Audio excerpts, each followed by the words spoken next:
الحمد لله نحمده ونستعينه ونستغفره ونؤمن به ونتوكل عليه ونعوذ بالله من شرور أنفسنا ومن سيئات أعمالنا من يهده الله فلا مضل له ومن يضلله فلا هادي له ونشهد أن لا إله إلا الله وحده لا شريك له ونشهد أن سيدنا ومولانا محمدا عبده ورسوله صلى الله تعالى عليه وعلى آله وأصحابه وبارك وسلم تسليما كثيرا أما بعد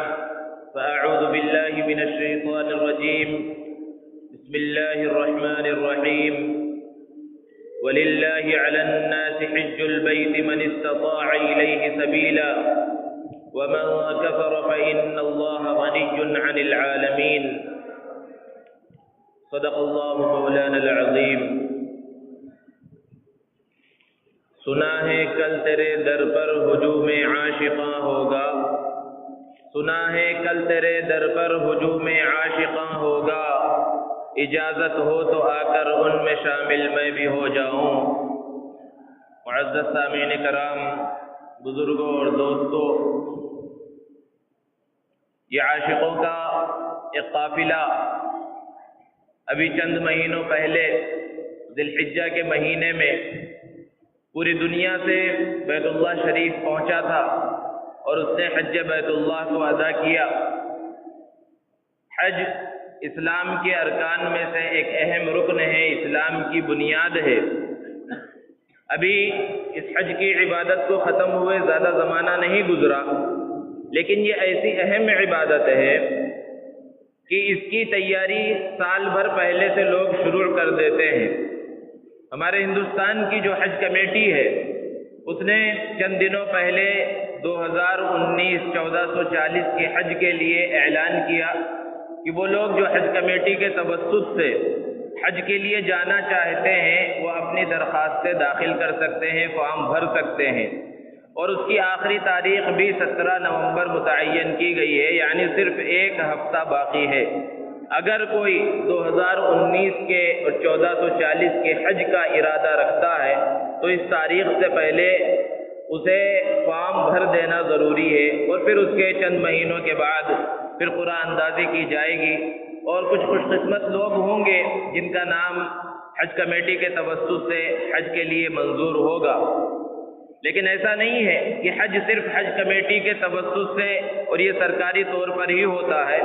پرائیویٹ طور پر ٹریولز کے ذریعے بھی لوگ حج کرتے ہیں، اور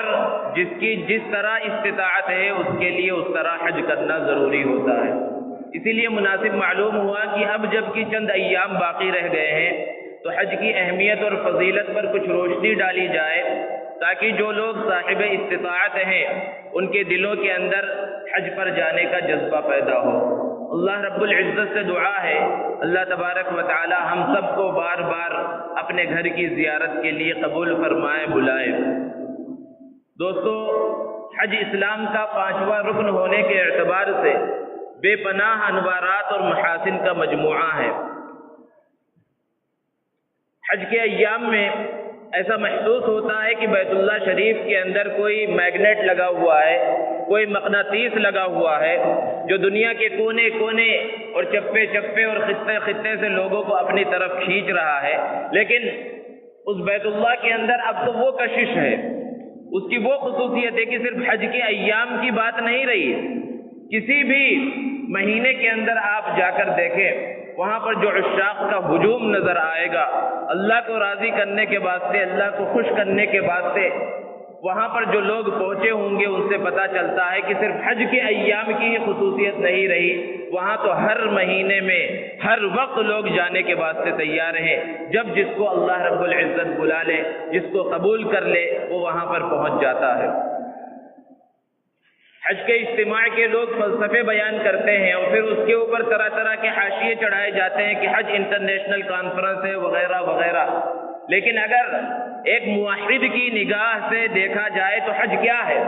حج نام ہے حضرت ابراہیم علیہ الصلاۃ والسلام کی چند اداؤں کا، حج نام ہے حضرت اسماعیل علیہ السلام کی چند وفاؤں کا، حج نام ہے حضرت ابراہیم اور حضرت اسماعیل علیہ السلام کی چند دعاؤں کا۔ یہی ادائیں، یہی وفائیں اور یہی دعائیں حج بن گئی کہ ایک اچھا خاصا آدمی عمدہ لباس پہننے والا، عمامہ باندھنے والا، جبہ پہننے والا،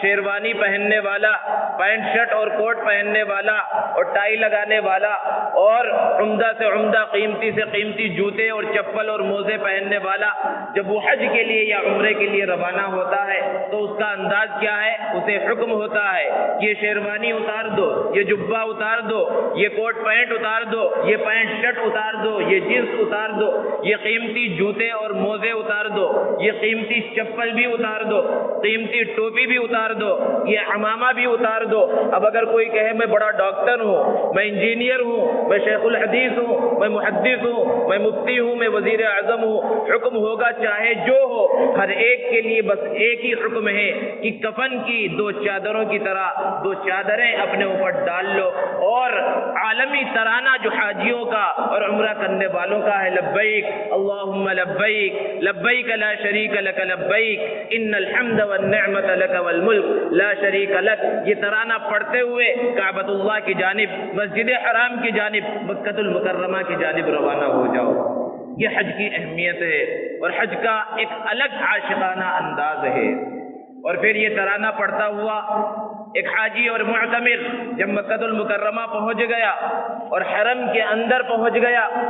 اور پھر سامنے کعبۃ اللہ ہے، اس کی ہیبت ہے، اس کا جلال ہے، اور اس پر جب پہلی نگاہ پڑتی ہے تو کیا کیفیت دل کی ہوتی ہے، کیا تصور ہوتا ہے، زبان سے اس کا اظہار اور زبان سے اس کو بیان کرنا ناممکن ہے۔ جو لوگ وہاں گئے ہیں اور پہلی نگاہ کے وقت جو کیفیت ان کے دلوں کے اندر پیدا ہوئی وہ اس کو سمجھ سکتے ہیں، اس کا تذکرہ بھی وہی کر سکتے ہیں، اس کو وہ محسوس کر سکتے ہیں، لیکن الفاظ کا جامع اس کو وہ بھی نہیں پہنا سکتے کہ الفاظ کے اندر اس کیفیت کو لوگوں کے سامنے کھول کر رکھ دے۔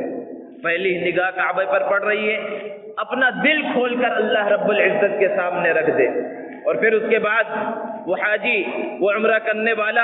اب مسجد حرام کے اندر پہنچ گیا، مطاف کے اندر پہنچ گیا، ہزاروں کا اور لاکھوں کا مجمع ہے، اب ان کے ساتھ اسے طواف کرنا ہے۔ عمرہ کرنے گیا ہے تو بھی طواف کرنا ہے، حج کرنے کے واسطے گیا ہے تو بھی طواف کرنا ہے، اور یہ عمرے کا جو طواف ہے اور پھر حج کا جو طواف ہے، اس طواف کے اندر یہ حکم ہے کہ پہلے 3 چکروں کے اندر تم رمل کرو۔ رمل کا مطلب کیا ہے؟ تھوڑا اکڑ کر چلنا۔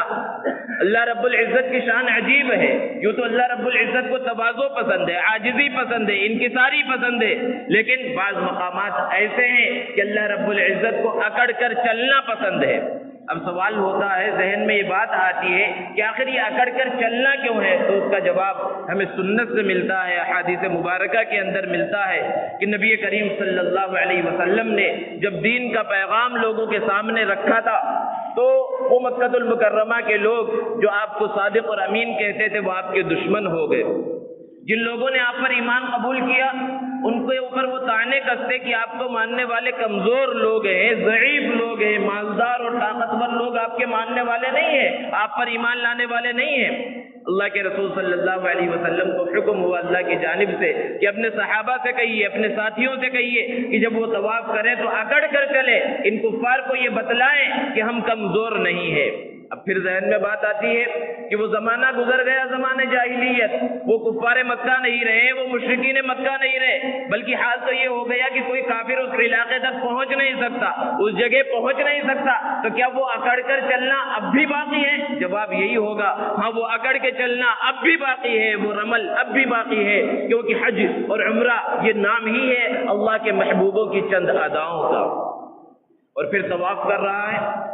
مختلف کونے ہیں اس کے، رکن عراقی ہے، رکن شامی ہے، رکن یمانی کے اوپر جب پہنچ رہا ہے تو اگر آسانی سے اس کا استلام کر سکتا ہے، وہاں چومنا نہیں ہے، وہاں صرف ہاتھ لگانا ہے، داہنا ہاتھ لگائے، اگر بغیر کسی کو تکلیف پہنچائے ہوئے وہاں تک پہنچ سک رہا ہے تو پہنچے۔ اور پھر اس کے بعد جہاں سے طواف کا آغاز کیا حجر اسود پر پہنچا. وہ حجر اسود وہ جنت کا پتھر ہے. وہاں پر اور ایک پتھر بھی رکھا ہوا ہے مطاف کے درمیان ایک خوبصورت کیس میں جسے مقام ابراہیم کہا جاتا ہے. یہ بھی جنت کا پتھر ہے. اور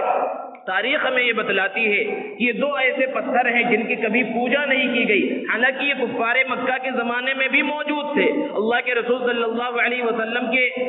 مبارک دور سے پہلے جو زمانے جاہلیت کا دور ہے اس دور میں بھی یہ پتھر مکہ المکرمہ میں مسجد حرام میں موجود ہیں. لیکن ان پتھروں کی یہ خصوصیت ہے کہ کبھی ان کی پوجا نہیں کی گئی. حالانکہ کفار مکہ اور مشرکین مکہ تو ہر چیز کو معبود بنا لیتے تھے. 360 پتھر اور بت تو مسجد حرام کے اندر رکھے ہوئے تھے، لیکن ان کی کبھی عبادت نہیں کی گئی، ان کی پوجا نہیں کی گئی. وہ مقام ابراہیم جس پر کھڑے ہو کر حضرت ابراہیم علیہ السلام نے کعبۃ اللہ کی تعمیر کی تھی، ان کے قدموں کے مبارک نشان آج بھی اس پتھر پر موجود ہیں. اور وہ حجر اسود اللہ کے رسول صلی اللہ علیہ وسلم نے ارشاد فرمایا کہ جب جنت سے اتارا گیا تھا تو دودھ کی طرح سفید تھا، تمہارے گناہوں کو چوس چوس کر یہ کالا ہو گیا اور اس کا نام ہی کالا پتھر پڑ گیا ہے. وہاں پر بھیڑ ہے لوگوں کی، ہر ایک کی خواہش ہے اور کوشش ہے کہ اس کے اوپر ہاتھ لگا دے، اس کا بوسہ دے دے. کسی بھی زمانے میں چلے جائے کعبۃ اللہ کے ارد گرد چاہے جتنی بھیڑ کم ہو لیکن اس جگہ پر آپ کو ہمیشہ بھیڑ نظر آئے گی. بہت سے وہ ہیں جو دھکا مکی بھی کر رہے ہیں، لوگوں کو ڈھکیل بھی رہے ہیں. ایسا کر کے کوئی فائدہ نہیں، کیونکہ حجر اسود کا بوسہ دینا زیادہ سے زیادہ سنت ہے اور ایذائے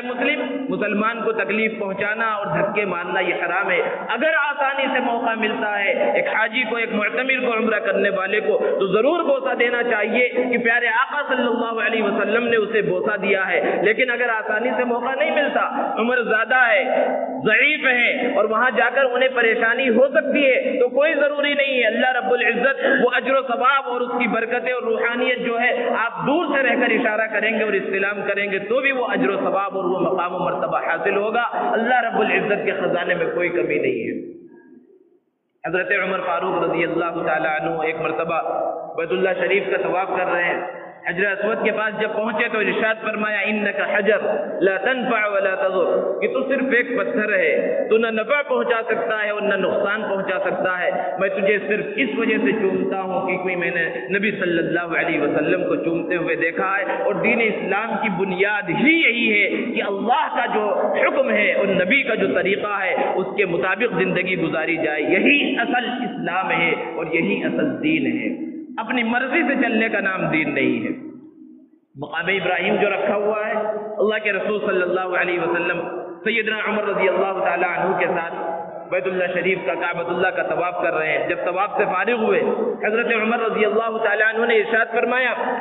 اللہ کے رسول میرا دل چاہتا ہے کہ میں مقام ابراہیم کے پاس 2 رکعت نماز پڑھوں. اللہ کے رسول صلی اللہ علیہ وسلم خاموش رہے، کیونکہ آپ کی خصوصیت کیا ہے قرآن نے بیان فرمائی وما ينطق عن الهوى ان هو الا وحي يوحى، کہ اپنی مرضی سے آپ کچھ نہیں کہتے، آپ وہی بیان فرماتے ہیں جو اللہ کی طرف سے حکم نازل کیا جاتا ہے. اس جگہ پر اس مقام پر نماز پڑھنے کا حکم ابھی تک نازل نہیں ہوا تھا، اس لیے آپ خاموش رہے. حضرت عمر رضی اللہ تعالی عنہ کی یہ خصوصیت ہے کہ بہت سی مرتبہ اللہ رب العزت نے ان کی خواہش اور ان کی فکر اور سوچ کے مطابق قرآن مجید کی آیتوں کو نازل فرمایا. حضرت جبرائیل علیہ السلام اللہ کا پیغام لے کر نازل ہوئے وَاتَّخِذُوا مِن مَقَامِ إِبْرَاهِيمَ مُصَلَّى، کہ مقام ابراہیم کو نماز پڑھنے کی جگہ بنا لو. اور اب یہ حکم ہو گیا قیامت تک آنے والے امت مسلمہ کے واسطے کہ جب بھی تم طواف کرو، چاہے وہ طواف واجب ہو یا وہ طواف نفلی ہو، اس کے بعد تم 2 رکعت مقام ابراہیم کے پاس نماز پڑھ لیا کرو. اب پھر طواف سے فارغ ہو گیا، اب پھر مسجد حرام سے باہر نکل کر اب تو وہ حصہ بالکل مسجد حرام کے اندر نظر آتا ہے. مسعی میں پہنچ رہا ہے. صفا اور مروہ یہ 2 پہاڑیاں تھی اس زمانے میں، آج پہاڑیوں کا نام و نشان نہیں ہے. عالی شان عمارت، کئی منزلہ عمارت بنی ہوئی ہے. آپ وہاں پر گراؤنڈ فلور میں اور تہ خانے کے اندر چلے جائیں تو صفا پہاڑی آپ کو چھوٹی سی نظر آئے گی جو گلاس کے اندر بند ہے. مروہ پر چلے جائے تو وہاں پر بھی آپ کو وہ پہاڑی نظر آئے گی. پہلی منزل پر چلے جائے تو صفا کچھ بڑی نظر آئے گی اور مروہ اور چھوٹی نظر آئے گی. اس سے اوپر چلے جائے تو وہاں پہاڑی ہی نہیں ہے، وہاں پر صرف ایک بالکنی کی طرح ہے کہ وہاں سے آپ جھانکے تو نیچے آپ کو وہ صفا اور مروہ پہاڑی نظر آئے گی. اب اس کے درمیان سعی کرنا ہے, چکر لگانا ہے, اور پھر درمیان میں ہری لائٹیں ہیں جنہیں میلین اخضرین کہا جاتا ہے, وہاں پر مردوں کے لیے تیز سے چلنا ہے, عام حالات کے برخلاف تھوڑا تیز سے دوڑ کر چلنا ہے. کوئی سوال کریے دوڑنا کیوں ہے؟ تو حضرت حاجرہ کی یہ یادگار ہے. مقام ابراہیم جس طرح حضرت ابراہیم علیہ السلام کی یادگاریں مختلف یادگاریں ہیں. حضرت حاجرہ جو حضرت ابراہیم علیہ السلام کی زوجہ محترمہ ہیں, حضرت اسماعیل علیہ السلام کی والدہ ہیں. جب حضرت ابراہیم حضرت اسماعیل کو اس جگہ پر اس مقام پر چھوڑ کر چلے گئے اور جو توشہ تھا وہ ختم ہو گیا, پیاس محسوس کی حضرت حاجرہ نے تو ان دو پہاڑیوں کے اوپر چڑھی اور وہاں سے پانی کو تلاش کیا. کبھی صفا پر چڑھتی اور کبھی مروہ پر جاتی. کافی لمبا فاصلہ ہے. اچھا خاصا آدمی جب 7 چکر ان کے درمیان لگاتا ہے تو تھک جاتا ہے. ذرا تصور کیجئے حضرت حاجرہ نے پانی کی تلاش میں اپنے جگر گوشے کو, جس کے صلب سے ہمارے اور آپ کے آقا محمد عربی صلی اللہ علیہ وسلم کی ولادت بسعادت ہونے والی تھی, اس کو پانی پلانے کے واسطے, اس کو دودھ پلانے کے واسطے اس کے درمیان چکر لگا رہی ہے. اور وہ اس زمانے کا تصور کیجیے کہ اس طرح کی سپاٹ عمارت نہیں تھی, سنگ مرمر لگا ہوا نہیں تھا, ماربل نہیں تھا, اتنا قیمتی فرش نہیں تھا, وہ پتھریلی زمین تھی, وہ چٹانیں تھی, اس کے درمیان سے وہ چلتی تھی. وہاں تھوڑا تیز سے چلتی تو آج حج کرنے والوں اور عمرہ کرنے والوں اور یوں ہی وہاں پہنچنے والوں کو یہ حکم دے دیا گیا کہ جب تم اس درمیان میں پہنچو تو تم بھی تیز چلو تاکہ حضرت حاجرہ کی یادگار ہو, ان کی یاد تازہ ہو جائے. وہاں پر کھڑے ہو کر, صفا پر کھڑے ہو کر اللہ رب العزت سے جو مانگنا ہے مانگے, مروہ کے اوپر کھڑے ہو کر اللہ رب العزت سے جو مانگنا ہے مانگے. اور حج کرنے والا جب یہاں پر ان سب چیزوں سے فارغ ہو گیا, پھر وہ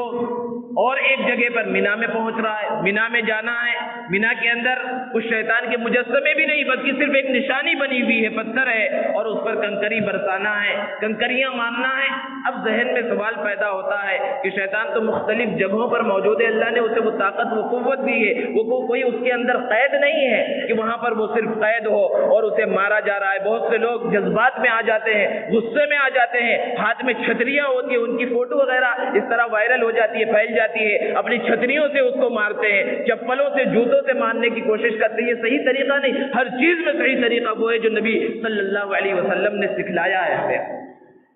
تو وہاں پر کنکری مارنا کیوں ہے؟ وہ بھی حضرت ابراہیم علیہ السلام کی یادگار ہے. حضرت ابراہیم علیہ السلام اپنے ہونہار فرزند حضرت اسماعیل کو جب ذبح کرنے کے واسطے اللہ کا وہ حکم جو انہیں خواب میں دیا گیا تھا اس کو پورا کرنے کے واسطے لے کر چلے ہیں, تو شیطان نے مختلف مقامات پر بہکانے کی کوشش کی. حضرت ابراہیم علیہ السلام نے اس کے اوپر کنکریاں برسائی تھی. اللہ رب العزت کو وہ ادا اتنی پسند آئی کہ قیامت تک آنے والے لوگوں کے واسطے باقی رکھ دیا گیا اور حج کے اندر اس کو شامل کر دیا گیا ہے.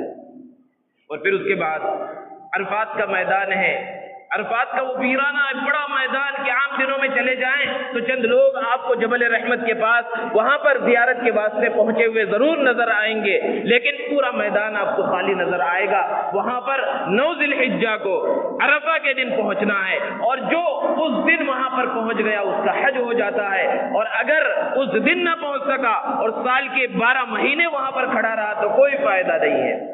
اتنا بڑا مجمع, لاکھوں کا مجمع حجاج کرام کا اس عرفات کے میدان میں اس ویرانے کے اندر کیوں پہنچا ہے؟ کیا وہاں کوئی میچ ہونے والا ہے, کوئی پروگرام دکھایا جانے والا ہے؟ اتنا بڑا مجمع صرف اور صرف اللہ کو راضی کرنے کے واسطے پہنچا ہے, اور مقصد ہے اللہ کی رضا, کہ وہ دھوپ کی تپش کو برداشت کر کے, ساری پریشانیوں اور تکلیفوں کو برداشت کر کے وہ عرفات کے میدان میں پہنچا ہے. اللہ کے رسول صلی اللہ علیہ وسلم نے ارشاد فرمایا کہ جو مسلمان, جو حاجی عرفہ کے دن میدان عرفات میں بھی یہ سمجھے, یہ تصور کرے کہ اس کے گناہ کی بخشش نہیں ہوئی, وہ سب سے بڑا محروم ہے, کیونکہ وہاں پر اللہ رب العزت سارے گناہوں کو معاف فرما دیتے ہیں. ایک روایت سے پتہ چلتا ہے کہ شیطان اس دن سب سے زیادہ لاغر اور کمزور نظر آتا ہے. کیوں نہ نظر آئے؟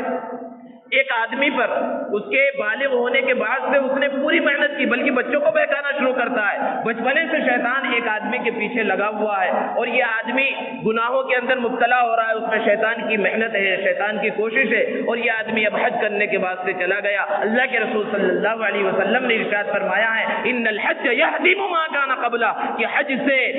پہلے کے سارے گناہ جو بھی حقوق اللہ سے تعلق رکھتے ہیں وہ سب کے سب معاف ہو جاتے ہیں۔ تو ذرا تصور کیجئے، پوری زندگی کی محنت اس کے اوپر برباد ہو رہی ہے تو وہ لاغر نہیں نظر آئے گا، وہ پریشان اور کمزور نہیں نظر آئے گا۔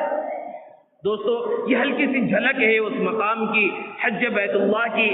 اور وہاں پر جو لوگ جاتے ہیں۔ اللہ کے رسول صلی اللہ علیہ وسلم نے سن 10 ہجری کے اندر اپنا پہلا اور آخری حج کیا۔ سن 9 ہجری میں اللہ کے رسول صلی اللہ علیہ وسلم نے حضرت علی رضی اللہ عنہ اور سیدنا ابو بکر صدیق رضی اللہ تعالی عنہ کو حج کے واسطے بھیجا، اور اس وقت یہ اعلان کرایا گیا تھا کہ آئندہ سال جو حج ہوگا اپنے مقررہ وقت پر ہوگا، کیونکہ جو زمانے جاہلیت کے لوگ تھے وہ حج اگرچہ کرتے تھے لیکن حج کے اندر وہ روحانیت نہیں تھی، وہ عبادت کی شان نہیں تھی، بلکہ اس نے ایک میلے کی شکل اختیار کر لی تھی، اور اس کی تاریخوں کو بھی آگے پیچھے کر لیا کرتے تھے اپنی مرضی سے، اپنے فائدے کے حساب سے۔ اللہ کے رسول صلی اللہ علیہ وسلم نے وہاں خبر بھجوا دی آئندہ سال جو حج ہوگا اپنے مقررہ وقت پر ہوگا، اور صرف ایمان والے ہی وہاں پر ہوں گے، کسی کافر کو وہاں پر رہنے کی اجازت نہیں ہوگی۔ اور اگلا جب سال آیا، اللہ کے رسول صلی اللہ علیہ وسلم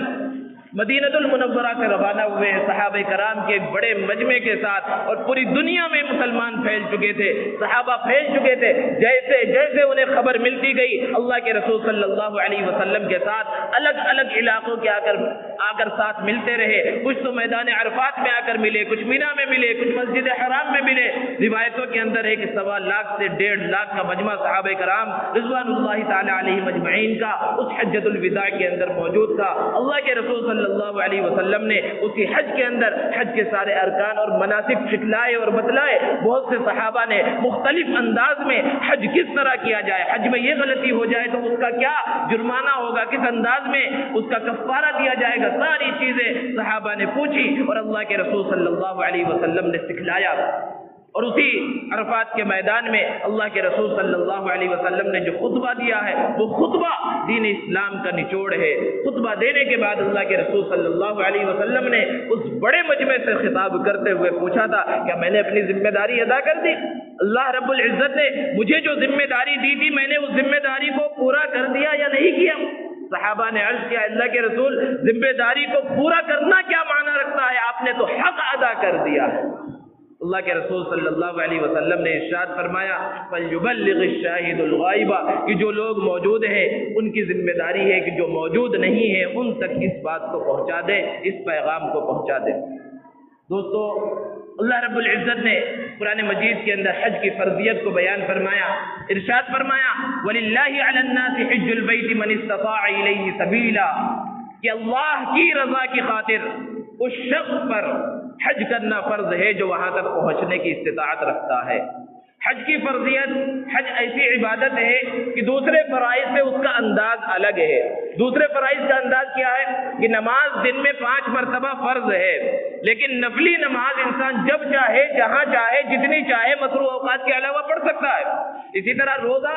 سال میں 1 مرتبہ 1 مہینے کا فرض ہے، لیکن نفلی روزہ ان چند دنوں کو چھوڑ کر جن میں اللہ کے رسول صلی اللہ علیہ وسلم نے روزہ رکھنے سے منع فرمایا ہے، سال کے 12 مہینے کبھی بھی روزہ رکھ سکتا ہے۔ اسی طرح زکوٰۃ سال میں 1 مرتبہ صاحب نصاب پر فرض ہے، لیکن نفلی صدقہ خیرات جب چاہے، جہاں چاہے، جتنا چاہے انسان دے سکتا ہے۔ لیکن حج کی فرضیت کا انداز بالکل الگ ہے۔ حج سال میں 1 ہی مرتبہ ایک خاص مقام پر، خاص جگہ پر ادا کیا جاتا ہے۔ کوئی نفلی حج کی دوسرے دنوں میں بھی ادا کر لیا جائے یہ نہیں ہوتا۔ کوئی نفلی حج کرنا بھی چاہ رہا ہے تو وہ دوسرے سال جائے گا، اس سال کوئی گنجائش نہیں ہے جس سال وہ فرض حج کر رہا ہے، دوسرے سال جائے، انہی ایام کے اندر اسے جانا پڑے گا۔ یہ اس کی خصوصیت ہے۔ عبادات اللہ رب العزت نے جو متعین کی ہیں وہ 3 طرح کی ہیں۔ کچھ عبادتیں وہ ہیں جو بدنی ہے، جیسے کہ نماز ہے، یہ بدنی عبادت ہے، اس میں کوئی پیسہ خرچ نہیں ہوتا، اس کے اندر بدن کی طاقت خرچ ہوتی ہے۔ اسی طرح روزہ یہ بھی بدنی عبادت ہے۔ اور کچھ عبادتیں وہ ہیں جو مالی ہیں، جیسے کہ زکوٰۃ ہے، یہ مالی عبادت ہے، قربانی ہے، یہ مالی عبادت ہے۔ لیکن حج ایک ایسی عبادت ہے جو بدنی بھی ہے، مالی بھی ہے۔ اس کے اندر انسان کی قوت بھی خرچ ہوتی ہے، قوت لگتی ہے، مشقت تکلیفوں کو بھی برداشت کرنا پڑتا ہے اور اس میں پیسہ بھی خرچ کرنا پڑتا ہے۔ اللہ رب العزت نے اسی آیت کے اگلے حصے میں بیان فرمایا وَمَنْ كَفَرَ کہ جو انکار کر دے، یعنی حج کی فرضیت کا، زبانی اگر کوئی انکار کر رہا ہے کہ حج فرضی نہیں تو وہ تو اسلام کے دائرے سے ہی خارج ہو گیا، اور ایسا تو کوئی مسلمان کر نہیں سکتا۔ لیکن ایک ہوتا ہے عملی انکار۔ عملی انکار کیا ہے کہ حج فرض ہو چکا ہے، حج کے ایام آ چکے اور اس کے پاس اتنا پیسہ ہے کہ وہ جا کر حج پر جا سکے، وہاں سے واپس آ سکے، اس کے پاس اتنا خرچہ ہے، اتنا روپیہ پیسہ ہے، اس کے باوجود بھی وہ حج نہیں کر رہا ہے، تو یہ بھی ایک طرح کا انکار ہے۔ اللہ رب العزت نے فرمایا فَإِنَّ اللَّهَ غَنِيٌّ عَنِ الْعَالَمِينَ، اللہ رب العزت کو ایسے لوگوں کی کوئی پرواہ نہیں ہے۔ اللہ کے رسول صلی اللہ علیہ وسلم نے حدیث مبارکہ کے اندر سخت وعیدیں بیان فرمائی ہیں کہ جس شخص کے اوپر حج فرض ہو جائے اور حج فرض ہونے کے باوجود بھی وہ حج کے لیے نہ جائے، ایک حدیث میں اللہ کے رسول صلی اللہ علیہ وسلم نے ارشاد فرمایا مجھے کوئی پرواہ نہیں ہے کہ وہ یہودی ہو کر مر جائے یا نصرانی ہو کر مر جائے۔ ایک زمانہ تھا جب اس طرح کی سہولتیں نہیں تھی، اس طرح کے ہوائی جہاز نہیں تھے، تیز رفتار سفر نہیں ہوتا تھا، پانی کے جہاز پر لوگ سفر کرتے تھے، اور وہ بھی بادبانی کشتیوں میں کہ ہواؤں کے دوش کے اوپر وہ کشتیاں چلتی تھی، ہواؤں کے رحم و کرم پر وہ کشتیاں چلتی تھی۔ تو لوگ بڑھاپے میں جا کر حج کا ارادہ کرتے تھے، حج کرتے نہیں تھے، بڑھاپے میں جا کر حج کا ارادہ کرتے تھے، اور وہاں پر جو لوگ روانہ ہوتے تو بہتوں کو یہ اندازہ ہوتا وہ تو موت اور زندگی کا تو آج کے زمانے میں بھی کوئی بھروسہ نہیں، لیکن اکثر سب کچھ کرا کر حج کے واسطے روانہ ہوتے تھے۔ جیسے کہ کہا جاتا ہے کہ ایک پیر قبر کے اندر لٹک چکا ہے جب حج کے اندر روانہ ہوتے تھے، حج کا ارادہ کیا جاتا تھا۔ لیکن اللہ کا فضل ہے، اللہ کا شکر ہے کہ آج کا زمانہ یہ ہے کہ قرآن اندازی ہونے لگی ہے، اس سے بڑھ کر اور کیا کہا جا سکتا ہے کہ بہت بڑی تعداد میں لوگ حج کر رہے ہیں اور حج کا ارادہ کر رہے ہیں۔ اس کے باوجود ایک بہت بڑا طبقہ مسلمانوں کا، اہل ثروت کا اور مالداروں کا ایسا ہے کہ اس اہم فریضے سے غافل ہے۔ حج فرض ہو چکا ہے، اتنی رقم ان کے پاس موجود ہے کہ جس سے وہ حج پر جا سکیں۔ جیسے کہ حج کمیٹی سے جو لوگ جاتے ہیں اس میں کچھ کم خرچہ لگتا ہے، 2.5-3 لاکھ روپے جتنا بھی اس کے اندر لگے۔ بہت سے ہر آدمی اپنا محاسبہ کرے ہمارے پاس اتنے پیسے ہی ہیں یا نہیں ہے، اور ایسا نہیں ہے کہ حج کمیٹی سے ہی جائیں گے تبھی ہم حج کریں گے، اگر حج کمیٹی سے ہمارا نام نہیں آ رہا ہے تو حج فرض ہی نہیں ہوا، ایسا نہیں ہے۔ اللہ نے کسی کو استطاعت دی ہے، وہ زیادہ خرچ کر کے جا سکتا ہے تو اس کے لیے ضروری ہے کہ دوسرا متبادل انتظام کرے، وہ ٹریولز کے ذریعے اور کسی اور ذریعے پرائیویٹ ذریعے سے جس طرح بھی ہو اس کے لیے حج کرنا ضروری ہو جاتا ہے۔ یہ حج کی اہمیت اور حج کی فرضیت ہے۔ بہت سے لوگ، بہت سے مسلمان اس سے غافل نظر آتے ہیں، اور ایک بہت بڑا طبقہ وہ ہے اللہ کے گھر کی زیارت کے لیے ضرور جانا چاہیے جو عمرے کا ارادہ کر لیتا ہے اور حج پر نہیں جاتا۔ جن کے اوپر حج فرض نہیں ہے اور اتنا پیسہ نہیں ہے کہ وہ حج کے لیے جا سکے، وہ اللہ کے گھر کی زیارت کے واسطے، شہر نبی کی زیارت کے واسطے عمرے کے ارادے سے چلے جا رہے ہیں کہ کم خرچہ لگ رہا ہے، کم سے کم ہم زیارت کر کے آ جائیں، دیکھ کر آ جائیں، تیاری کر کے آ جائیں، پھر اللہ ہمیں بلا لے گا حج کے واسطے، تو وہ عمرے کے لیے جائیں تو ٹھیک ہے۔ لیکن ایک مالدار آدمی حج چھوڑ کر صرف عمرے پہ عمرے اگر کرے اور حج فرض نہ کرے تو اس کا یہ عمرہ کرنا بھی ایک اعتبار سے صحیح نہیں ہے، اسے پہلے حج کی تیاری کرنی چاہیے، کیونکہ حج فرض ہے، عمرہ فرض نہیں ہے۔ ان سب چیزوں کا خیال رکھنا مسلمانوں کے واسطے بہت زیادہ ضروری ہے۔ اور ایک حاجی یا عمرہ کرنے والا مسجد حرام پہنچا، مکہ المکرمہ پہنچا، اس نے اپنے حج کو ادا کیا، اپنے عمرے کو ادا کیا، سارے ارکان سے فارغ ہو گیا اور مختلف مقامات کی زیارت بھی اس نے کر لی، لیکن کون سا مسلمان ایسا ہوگا کہ اتنا سب کچھ کرنے کے بعد وہ شہر نبی کی زیارت کے واسطے، روضہ رسول کی زیارت کے واسطے، مسجد نبوی کی زیارت کے واسطے نہ جائے، مسجد نبوی کے دیدار کے واسطے نہ جائے، اللہ کے رسول صلی اللہ علیہ وسلم کے مبارک شہر کے دیدار کے واسطے نہ جائے۔ اللہ کے رسول صلی اللہ علیہ وسلم نے ارشاد فرمایا من حج وزار قبری وجبت له شفاعتی، کہ جس نے حج کیا اور پھر آ کر میرے قبر کی زیارت بھی کی، یعنی مسجد نبوی وہ پہنچا، کیونکہ مسجد نبوی کے اندر ہی اللہ کے رسول صلی اللہ علیہ وسلم کا روضہ مبارک ہے۔ اللہ کے رسول صلی اللہ علیہ وسلم نے ارشاد فرمایا اس کے لیے میری سفارش واجب ہو جاتی ہے، اور مدینے کے بے شمار فضائل اللہ کے رسول صلی اللہ علیہ وسلم نے بیان فرمائے۔ وہ مدینے کی ٹھنڈی ٹھنڈی ہوائیں، وہ پر رونق منظر مسجد نبوی کا، وہ ریاض الجنہ میں 2 رکعت اور 4 رکعت نماز پڑھنے کے واسطے لائن لگانا، اور 2 رکعت پڑھنے کا موقع ملے تو 2 رکعت کو 4 میں بدلنا، 4 کو 6 میں بدلنے کی کوشش کرنا، اور پھر باب السلام سے داخل ہونا سلام پڑھنے کے واسطے روضے رسول کی جالیوں کے سامنے کھڑے ہو کر اللہ کے رسول صلی اللہ علیہ وسلم کے دربار میں اللہ کے رسول صلی اللہ علیہ وسلم کے سامنے سلام پیش کرنا، السلام علیکم یا رسول اللہ۔ یہ جو منظر ہے، یہ جو کیفیت ہے، یہ ایک الگ ہی کیفیت ہے، الگ ہی منظر ہے۔ ہر انسان کو یہ کوشش کرنا چاہیے، اللہ رب العزت سے مانگتے رہنا چاہیے، کیونکہ وہاں انسان پیسے سے نہیں پہنچتا۔ بہت بڑے بڑے بادشاہ گزرے ہیں جو بہت دیندار بھی تھے، بہت انہوں نے خرچ کیا، لیکن وہ حج کے لیے نہ جا سکے، اللہ کے رسول صلی اللہ علیہ وسلم کے شہر کے دیدار کے لیے نہ جا سکے، وہ مسجد حرام کا دیکھنا انہیں نصیب نہ ہوا۔ تو پیسہ ہو تو ضروری نہیں ہے، پیسے سے ہی نہیں پہنچتا، اللہ کا بلاوا جب تک نہیں آئے گا، اللہ کی طرف سے اجازت جب تک نہیں ملے گی، جب تک وہاں کوئی پہنچ نہیں سکتا۔ اس لیے اللہ سے ہمیشہ یہ دعا کرتے رہنا چاہیے کہ اللہ ہمیں بار بار وہاں بلائے، اور وہاں دونوں شہروں کے تقاضوں کو، اس کے تقدس کو پورا کرنے کی کوشش بھی کرنا چاہیے، کیونکہ جس جگہ پر جتنا بڑا مقام اور مرتبہ ملتا ہے کہ مسجد حرام کے اندر 1 لاکھ نماز کا ثواب ملتا ہے، 1 نماز پڑھنے کا، اور بعض روایتوں سے پتہ چلتا ہے مسجد نبوی کے اندر کہ 1 نماز کا ثواب 50,000 نمازوں کا، اور مختلف تعداد ہے مسجد نبوی کے بارے میں۔ تو جس طرح یہ نیکیوں کا ریٹ ہے، اگر اس جگہ پر کسی سے کوئی غلطی ہوتی ہے تو اس کا وبال بھی اتنا ہی بڑا ہے۔ اللہ رب العزت سے دعا ہے اللہ رب العزت ہمیں بار بار حج اور عمرے کی توفیق نصیب فرمائے۔ اسی لیے آج، حالانکہ ابھی حج کا زمانہ بہت قریب میں گزرا ہے، لوگ یہ سوچ رہے ہوں گے پھر حج کی بات کیوں کی جا رہی ہے، یہ بعد میں جو مجمع آیا ہے ان کی اطلاع کے لیے یہ عرض کر دینا مناسب ہے کہ حج کمیٹی کی جانب سے، ہندوستان کی جو حج کمیٹی ہے اس کی جانب سے حج 2019 اور 1440 کے بعد سے